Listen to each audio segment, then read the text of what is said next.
వేకువ వాక్యము ఇది దైవ వాక్యము. వేకువ వాక్యము ఇది దైవ వాక్యము. వేకువ వాక్యము ఇది దైవ వాక్యము. వేకువ వాక్యము ఇది దైవ వాక్యము. వేకువ వాక్యము వేకప్ వర్డ్ కొరకై ఈ ఉదయకాల సమయంలో యోబు గ్రంథము 5వ అధ్యాయము 18వ వచనం. ఆయన గాయము చేయును, ఆయన చేతులే స్వస్థపరచును. ప్రభునందు ప్రియులారా, ఈ ఉదయకాల సమయంలో దేవుడు వేకువ వాక్యంలో మనతో మాట్లాడుతున్న మాట, ఆయన గాయము చేయును, ఆయన చేతులే స్వస్థపరచును. ఈ యోబు గ్రంథం 5వ అధ్యాయం అంతా కూడా యోబు యొక్క బాధ, యోబు యొక్క కష్టము, యోబు యొక్క పరిస్థితి, అంతేకాదు యోబు యొక్క విశ్వాసము, నిరీక్షణ కూడా ఇందులో కనపడుతుంది. యోబు ఎంత శ్రమలో, ఎంత బాధలో, ఎంత కష్టాల్లో ఉన్నప్పటికీ కూడా దేవుణ్ణి ఆశ్రయించాడు. దేవునికే తన వ్యాజ్యాన్ని అప్పగిస్తూ వచ్చాడు. అన్ని శ్రమలు పడుతూ, అన్ని గాయాలు పొంది అనుభవిస్తూ కూడా 9వ వచనంలో అంటాడు, ఆయన పరిశోధింపజాలని మహాకార్యములను, లెక్కలేని అద్భుత క్రియలను చేయువాడు. నిజం చెప్పాలంటే ఈ యోబు గ్రంథం 5వ అధ్యాయంలో యోబు మాట్లాడిన ఈ మాటలు, దేవుణ్ణి గణపరిచిన విధానం చూస్తే ఎవరైనా సరే ఆ వ్యక్తి సింహాసనం మీద ఉండి, పూల పాన్పు మీద ఉండి ఈ మాటలు చెప్తున్నాడా అనిపిస్తుంది. కానీ యోబు ఆ సమయంలో బూడిదలో ఉన్నాడు, ధూళిలో ఉన్నాడు. ఎంత విశ్వాసం, ఎంత నమ్మకంతో ఉంచాడు. అందుకనే 11వ వచనంలో అంటాడు, దీనులను ఉన్నత స్థలములో ఉంచును, దుఃఖపడు వారిని క్షేమమునకు లేవనెత్తును అంటున్నాడు. అంత మాత్రమే కాదు, అక్కడ ఆయన అంటున్నాడు, 14వ వచనం చూసినట్లయితే ఇక్కడ ఇతరుల పరిస్థితి, ఇతరులను శ్రమ పెట్టేవారి పరిస్థితి, బలాఢ్యులు లేదంటే ఖడ్గాన్ని ధరించేవారు ఎలా ఉంటారో, వారి నుంచి దేవుడు దరిద్రులను ఎలా రక్షిస్తాడో 15వ వచనంలో చెప్తూ 16వ వచనం వచ్చేసరికి, కావున బేదలకు నిరీక్షణ కలుగును, అక్రమము నోరు మూసుకొనును అంటున్నాడు. అంటే బాధపడేవాళ్ళు, అన్ని కోల్పోయేవారు ఒక దినాన ఆ నిరీక్షణ పొందుతారు. వారిని ఎవరైతే బాధ పెడతారో వారు నోరు మూసుకునే దినం వస్తుంది అని చెప్తున్నాడు. కాబట్టి ప్రియులారా, ఇక్కడ ఈ చివరికి వచ్చేసరికి 18లో ఆ మాట అంటున్నాడు, గాయపరిచి గాయమును కడతాడు, గాయము చేసి ఆయన చేతులే స్వస్థపరుస్తాయి అని. ప్రియులారా, ఈ సంవత్సరం అంతా కూడా ఇప్పటి వరకు నీ జీవితంలో ఎన్నో గాయాలు పొందుతూ వచ్చావేమో. మనుషులను బట్టి గాయాలు, ఇంట్లో వాళ్ళని బట్టి గాయాలు, ఉద్యోగంలో గాయాలు, స్నేహితుల వలన అయ్యని గాయాలు, నమ్మిన వారు నీకు చేసిన గాయాలు. లేదు, ఏ పరిస్థితిలో నీకు గాయాలయ్యాయి? మాటల వలన గాయాలయ్యాయా? మనుషుల ప్రవర్తన వల్ల గాయాలయ్యాయా? వారు చేసిన కీడును బట్టి, నమ్మక ద్రోహాన్ని బట్టి, అవమానాలను బట్టి, మోసాలను బట్టి నీకైన ప్రతి గాయాన్ని దేవుడు గుర్తుంచుకున్నాడు. ఒక్కోసారి గాయమైనప్పుడు, అది తగ్గిపోయినప్పుడు ఆ గాయం ఎక్కడయిందో కూడా నువ్వు మర్చిపోతావు. ఈ కాలుకైందా, ఆ కాలుకైందా అని నువ్వు వెతుక్కుంటావు. కానీ నీ దేవుడు మాత్రము ప్రతి గాయపు గుర్తును కూడా గుర్తుపెట్టుకుంటాడు. నీకైన ప్రతి గాయాన్ని కూడా ఆయన లెక్క పెట్టుకుంటాడు. దానిని పూర్తిగా స్వస్థపరిచే వరకు కూడా ఆయన నిద్రపోడు. ఇంత మంచి దేవుడు నీ జీవితంలో దేవుడు గాయాలను స్వస్థపరిచినప్పుడు మనకు కలిగే 4 అనుభవాలు. అందుకనే ఒక భక్తుడు అంటున్నాడు, హీల్ అనే దాంట్లో 4 అక్షరాలు ఉంటున్నాయి. అంటే దేవుడు స్వస్థపరుస్తున్నప్పుడు మొట్టమొదట హెచ్ అంటే హ్యాపీనెస్ కలుగుతుందంట. ఎన్ని గాయాలైనప్పుడు నువ్వు బాధపడుతూ వచ్చావో దేవుడు వాటిని స్వస్థపరుస్తున్నప్పుడు నీకు కలిగే సంతోషం ఎంతో గొప్పది. తర్వాత ఈ అంటే ఎంకరేజ్మెంట్, దేవుడు నిన్ను ప్రోత్సహిస్తాడంట. నీకేం కాదు, నిన్ను స్వస్థపరుస్తున్నాను, నువ్వు బాగవుతావు, నువ్వు మామూలు అవుతావు అని చెప్తున్నాడు. తర్వాత ఏ అంటే దేవుని యొక్క అరేంజ్మెంట్, నువ్వు పోగొట్టుకున్న దాని గురించి మరలా తిరిగి ఆరోగ్యాన్ని నీకు అరేంజ్ చేస్తాడు, శక్తిని అరేంజ్ చేస్తాడు, మరలా నీకు కావలసినవన్నీ ఆయన సిద్ధపరుస్తాడు. ఇది ఏ అంటే.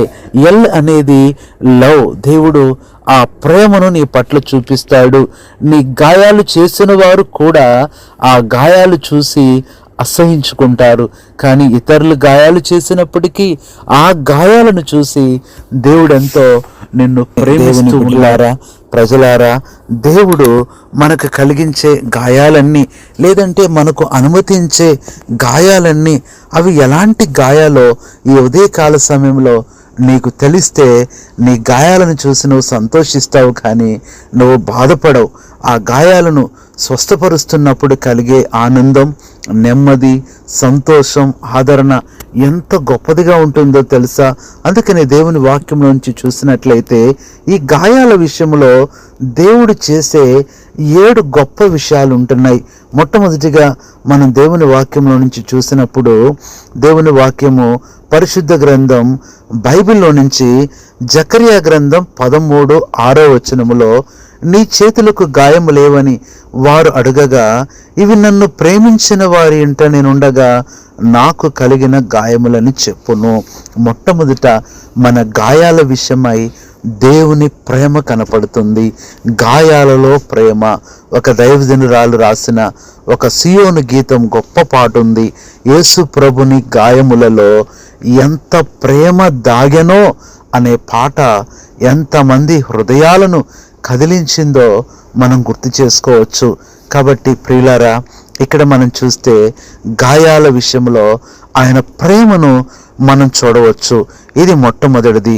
రెండవది మనం చూసినట్లయితే దేవుని వాక్యం పరిశుద్ధ గ్రంథం బైబిల్లో నుంచి మనం చూసినట్లయితే యెషయా గ్రంథం 30:26 యెహోవా తన జనుల గాయములు కట్టి వారి దెబ్బను బాగు చేయు దినమున.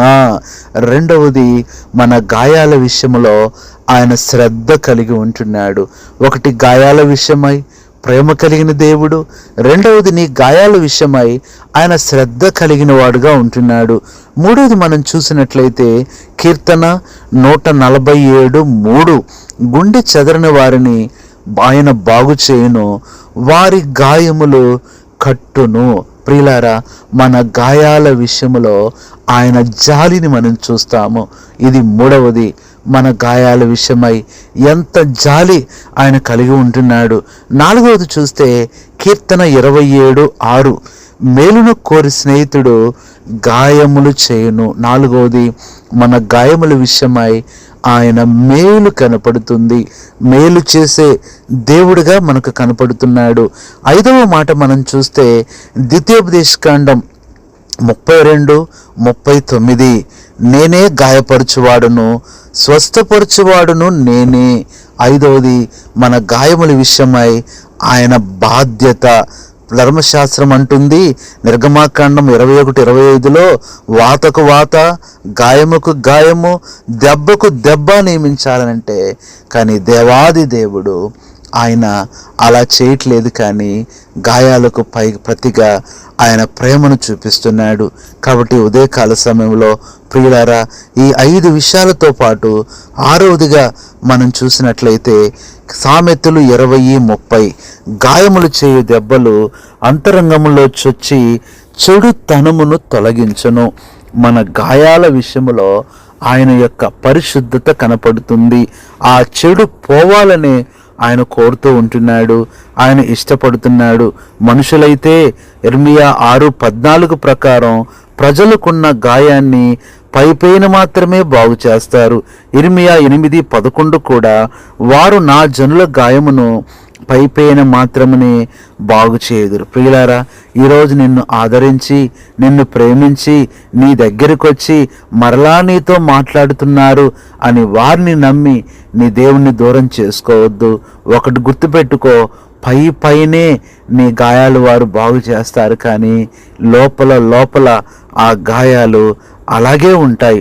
7వ మాట చూసినట్లయితే ఇర్మియా 30:17లో, నేను నీకు ఆరోగ్యము కలుగజేసేదను, నీ గాయములను మాన్పేదను. 7వది మనం చూసినట్లయితే మన గాయాల విషయంలో దేవుని యొక్క పరిపూర్ణత లేదా పట్టుదల మనం చూస్తాం. మన గాయాలు మానేదాకా కూడా ఆయన నిద్రపోడు. కాబట్టి ప్రియ సహోదరుడా, సహోదరి, నువ్వు ఎలాంటి పరిస్థితుల్లో ఉన్నావు? చివరిగా లూకాసు వార్త 10:34లో మనకు తెలుసు, ఆ వ్యక్తి దొంగల చేత పట్టబడి కొట్టబడి ఉంటున్నప్పుడు అందరూ దగ్గరికి వచ్చి చూసి వెళ్ళిపోయారు. కానీ ఆ సమరయుడు మాత్రము నూనెయు ద్రాక్షారసం పోసి అతని గాయాలు కట్టాడు. ఇది నీ గాయాలు కూడా ఆయన కడతాడు. మొదటి పేతురు 2:24, ఆయన పొందిన గాయముల చేత మీరు స్వస్థత పొందితే వచ్చారు. అంతేకాదు యెషయా గ్రంథం 53 అంతా కూడా మనకు తెలుసు, మన నిమిత్తం ఆయన గాయం పొందుతూ వచ్చాడు. ఎన్నో గాయాలు, లెక్కలేని గాయాలు ఆయన పొందుతూ వచ్చాడు. కాబట్టి ప్రియ సహోదరుడా, సహోదరి, ప్రభు యొక్క ఉద్దేశం ఏంటంటే నీ ప్రతి గాయాన్ని ఆయన గాయాల్లో పెట్టుకున్నాడు, అలాగును స్వస్థత ఇచ్చాడు. ఇంత గొప్ప దేవుడు నీకున్నాడు. ఈ సంవత్సర అంతములో నీ దిగులు తీసివేసుకో, నీ బాధ, నీ విచారం ఇవన్నీ కూడా పక్కన పెట్టేసేయి. నీ దేవుడి మీద శ్రద్ధ పెట్టు, నీ దేవుణ్ణి ప్రేమించు, నీ దేవుణ్ణి వెతుకు, నీ దేవుని మీద ఆధారపడు. నీ గాయాలన్నీ కట్టబడతాయి. నూతన సంవత్సరంలో ఒక నూతన వ్యక్తిగా నువ్వు జీవించగలవు. అలాగూ దేవుడు నిన్ను నూతన సంవత్సరంలోకి ప్రవేశపెట్టగలడు. నీకు నిరీక్షణ ఉంది. నీ యొక్క జీవితంలో దేవుని ప్రణాళిక ఉంది. పాతవి అవన్నీ ఇంకా గతించిపోసాయి. వాటన్నిటి గురించి ఆలోచించొద్దు. మునుపటి సంగతులు అసలు జ్ఞాపకమే చేసుకోవద్దు. ఇక అవి సంభవింపవు. ఇక అలా జరగదు. ఆ చేదు అనుభవాలు మరలా నీ దగ్గరికి రావు. మరలా ఆ ఘోరమైన పరిస్థితులు, అవమానాలు, నువ్వు ఎదుర్కొన్నవన్నీ కూడా నువ్వు ఆలోచిస్తేనే నీకు భయం వేస్తుంది. అలాంటివి మరలా ఏ మాత్రం కూడా దేవుడు నీ దగ్గరికి రానివ్వడు, అనుమతించడు. ఎప్పుడో వాటికి గేట్లు వేసి దేవుడు వాటిని బయటికి పారవేశాడు, బయటికి నెట్టివేశాడు. ధైర్యంగా ఉండు. దేవుడు నీకు మేలు చేయబోతున్నాడు. ఆయన చేతులు నీ గాయాన్ని స్వస్థపరచబోతున్నాయి. నీ కొరకు ప్రార్థన చేస్తాం. పరిశుద్ధుడైన తండ్రి, ప్రభువైన యేసుక్రీస్తు నామంలో నీ పాదాలకే వందనాలు, స్తుతులు, స్తోత్రములు చెల్లించుకుంటూ ప్రభా యొక్క మరి ఉదయకాల సమయం వేకప్ వర్డ్, వేకో వాక్యం ద్వారా మాతో మాట్లాడుతూ వచ్చారు. మీ గాయాల్లో ఉంటున్న 7 అంతల ఆదరణ మాతో మాట్లాడుతూ వచ్చారు. ఇది నేను అవును ప్రభువా, మా ప్రియులకైన గాయాలు అవి శరీర గాయాలు, భౌతిక గాయాలు మాత్రమే కాదు, ఎన్నో మానసికమైన గాయాలయ్యాయి. వారి మనసులు గాయపడుతూ వచ్చాయి, వారి హృదయాలు నొప్పించబడుతూ వచ్చాయి. ఆత్మీయంగా కూడా ప్రభువా ఎంతో గాయపరచబడుతూ వచ్చారు. ఈ మాటలు వింటున్న ఈ బిడ్డలందరినీ ఆదరించి ఇప్పుడే వారి గాయాలను మీ ప్రేమగల చేతులతో ప్రభువా ముట్టి స్వస్థపరిచి ఆ సంపూర్ణ ఆత్మీయ ఆరోగ్యం, శరీర ఆరోగ్యం, మానసిక ఆరోగ్యం అనుగ్రహిస్తూ రమ్మని కృతజ్ఞతలు చెల్లిస్తూ మీ చేతులకు మీ బిడ్డలను అప్పగించుకుంటూ నూతన సంవత్సరంలో నూతన అనుభవాలతో నడిపించమని మా ప్రభువైన యేసుక్రీస్తు నామములో ప్రార్థిస్తున్నాము తండ్రి, ఆమేన్. మన తండ్రి అయిన దేవుని ప్రేమ, మన ప్రభువైన యేసుక్రీస్తు కృప, పరిశుద్ధాత్మ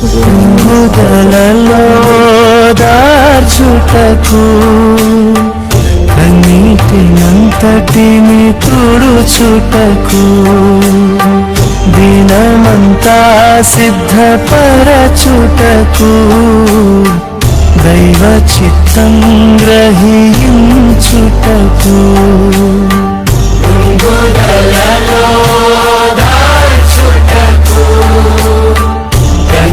కన్నీటినంతటిని తుడుచుటకు